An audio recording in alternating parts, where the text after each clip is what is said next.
నమస్కారం. ఈరోజు మనం ఒక చాలా ఆసక్తికరమైన అంశం గురించి మాట్లాడుకోబోతున్నాం. లేవీకాండంలోని 25వ అధ్యాయం.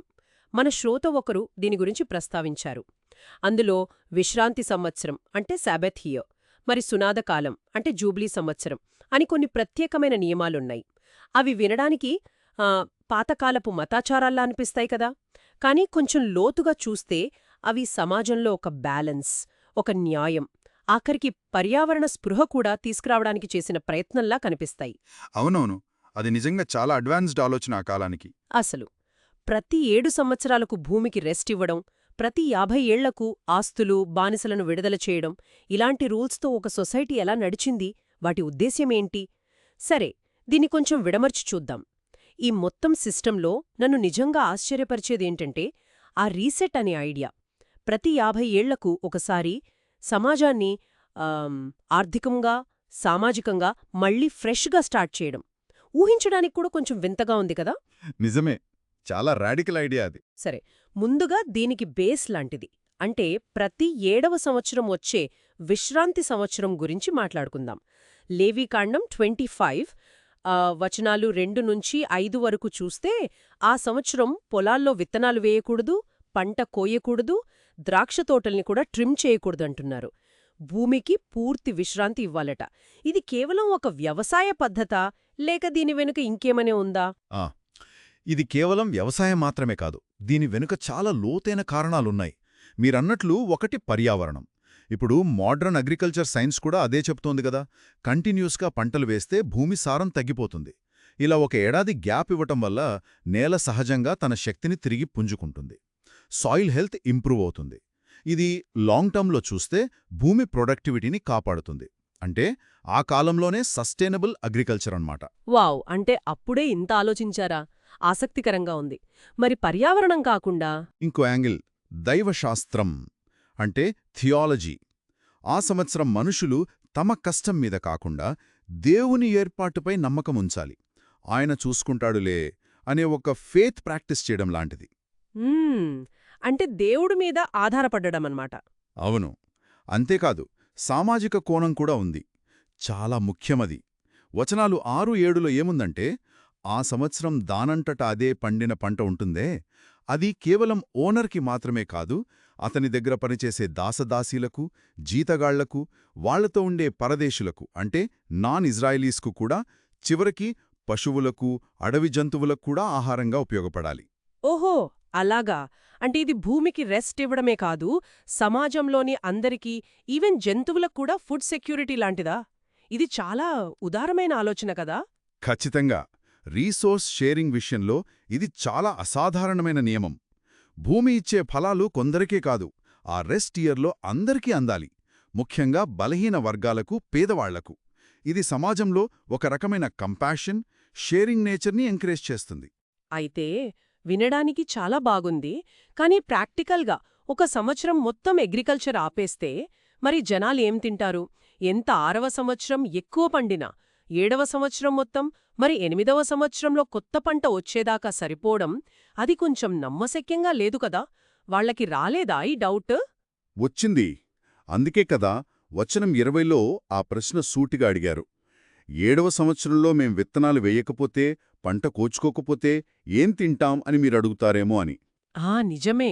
మరి దానికి సమాధానం? సమాధానం కూడా అక్కడే ఉంది. వచనాలు 21-22లో దేవుడు 6వ సంవత్సరంలో ఒక స్పెషల్ బ్లెస్సింగ్ ఇస్తాడట.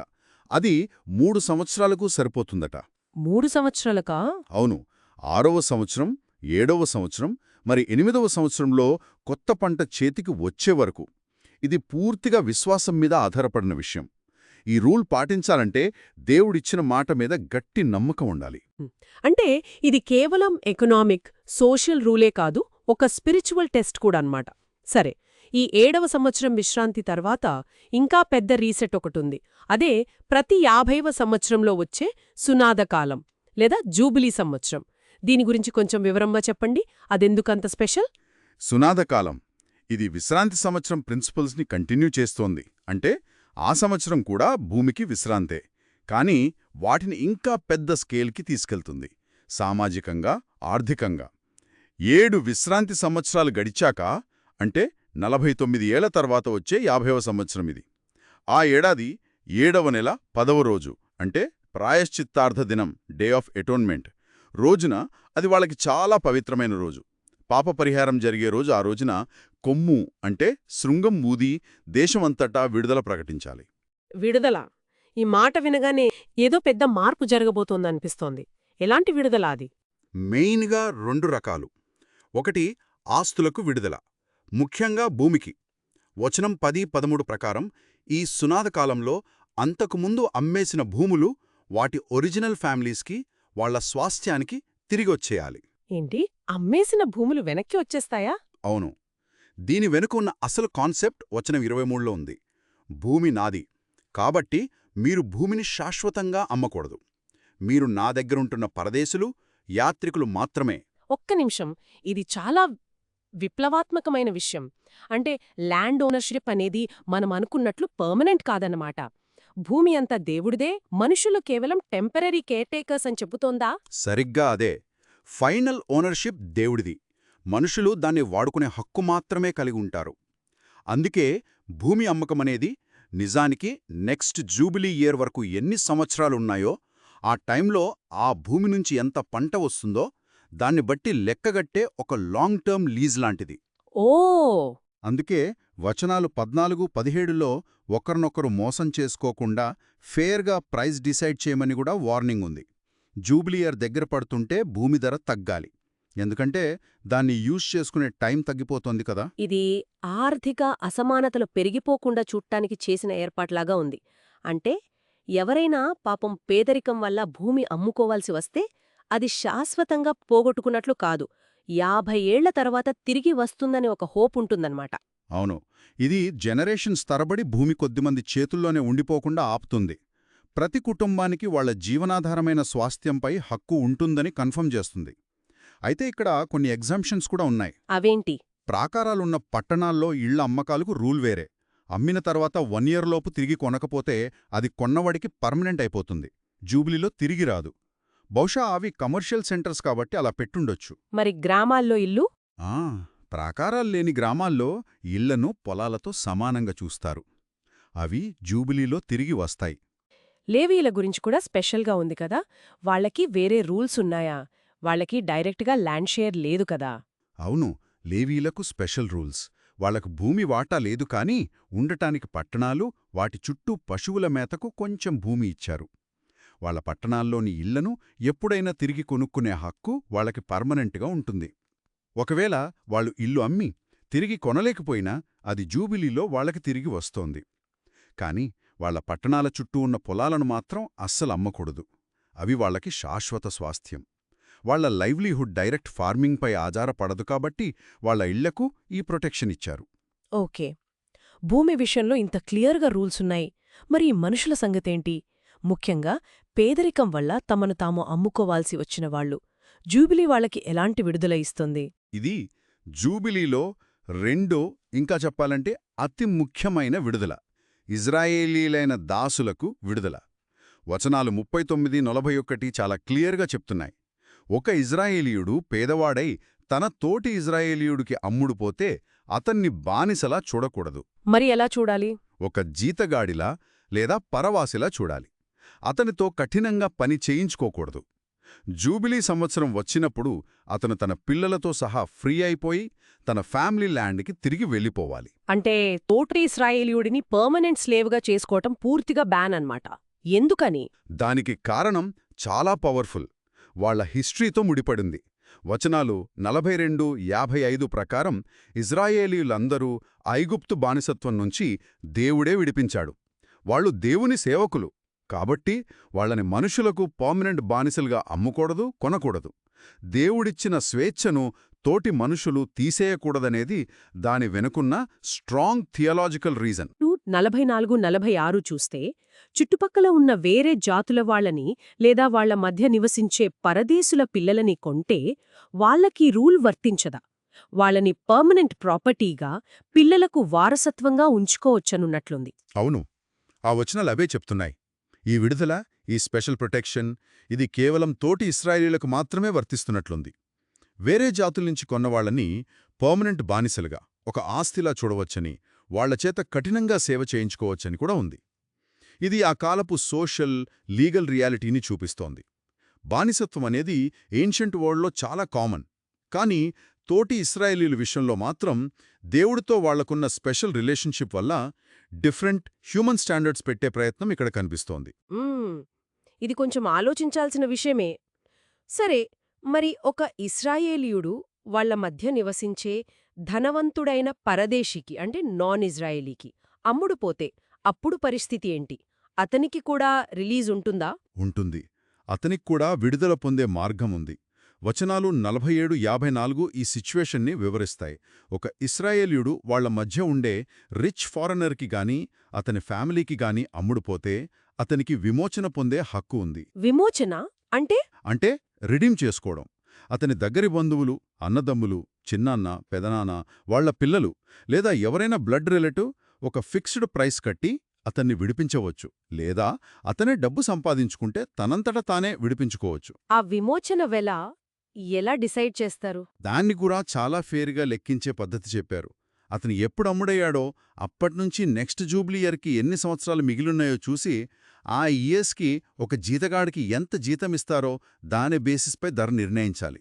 అంటే అతను జూబ్లీ వరకు ఎంతకాలం సర్వ్ చెయ్యాలో అంతకాలానికి మాత్రమే డబ్బు కట్టాలి. జూబ్లీ దగ్గరయ్యే కొద్దీ ఆ విమోచన ధర తగ్గిపోతుంది. ఒకవేళ అతని ఎవరు విడిపించకపోయినా జూబ్లీ సంవత్సరంలో అతను తన పిల్లలతో పాటు ఎలాగూ ఫ్రీ అయిపోతాడు. ఆ ఫారినర్ ఓనర్ కూడా అతనితో కఠినంగా ఉండకూడదని కూడా ఉంది. ఈ రూల్స్ అన్ని వింటుంటే ఇవి కేవలం ఆర్థిక నియమాలే కాదు, వీటిలో బలమైన నైతిక, సామాజిక కోణముందని చాలా క్లియర్గా తెలుస్తోంది. ల్యాండ్ కాన్సంట్రేషన్ని ఆపడం, తరతరాల పేదరికాన్ని తగ్గించడం, బానిసత్వం విషయంలో హ్యుమానిటీ చూపించడం, చివరికి విడుదల ఇవ్వడం, ఇవన్నీ సొసైటీలో జస్టిస్, కంపాషన్ ఉండాలనే ఇంటెన్షన్ని చూపిస్తున్నాయి.